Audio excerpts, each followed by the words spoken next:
সবাইকে আসসালামু আলাইকুম।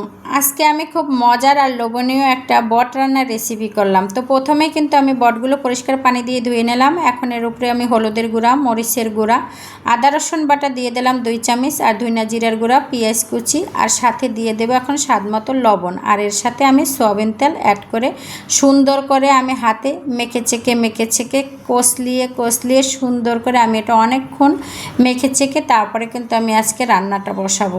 হাতে মেখে রান্নাটা কিন্তু করলে অনেক ভালো লাগে। গরুর মাংসটা যেরকমের করা হয় সেরকমেরই আমি আজকে বট রান্নার রেসিপিটা করে নিলাম। তো তেলটা একটু কম হয়ে গেছে, আর একটু দিয়ে দিলাম, কারণ বটে যে চিকনার তেল থাকে আমি সেগুলো সব ধুয়ে পরিষ্কার করে ফেলে দিয়েছি।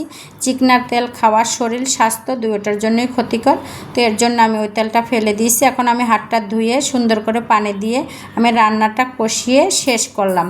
তো এই যে দেখুন, মাশাআল্লাহ কালারটা খুবই সুন্দর চলে আসছে, আর কি সুন্দর ঘেরান বের হয়ে গেছে ঘরে।